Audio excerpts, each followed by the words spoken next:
எதுக்கு சார் எங்களை கட்டி போட்டு வச்சுருக்கீங்க? என்ன சார் வேணும் உங்களுக்கு? சாரு, நீ எதாவது கேட்குறியா? ஓ, நீ தான் எதையுமே கேட்காம பண்ணுற ஆளாச்சே, நீ எதுக்கு கேட்க போகிற? வாத்து முட்டை நான் சொல்கிறேன். ம், யாருங்க நீங்கள்?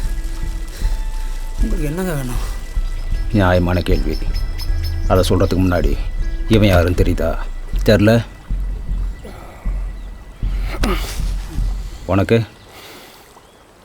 தெரிலண்ணே. சொன்னல, பணத்தை எடுக்க வந்தவனுங்க எதுக்கடா தோப்பில் ஜாலியாக சுற்றிட்டு இருக்கானுங்கன்னு. என்னமோ சொன்னீங்க, அவனுங்க பணத்தை எடுக்க தான் வந்திருப்பானுங்கன்னு. நாங்கள் எதுக்குங்க உங்கள் பணத்தை எடுக்க வரோம்? நாங்களே எங்கள் பணம் தொலைஞ்சு போச்சுன்னு அதை ரெடி பண்ண ஊருக்கு போயிட்டுருக்கோம். டேய், நான் சொன்னது எங்கள் பணத்தை இல்லை, உங்கள் பணத்தை. புரியலண்ணே. அதை புரிய வச்சுட்டு உங்களை எல்லாம் புதைக்கிறதுக்கு தான் பின்னாடி பெரிய குழியாக தோண்டி வச்சுருக்கேன்.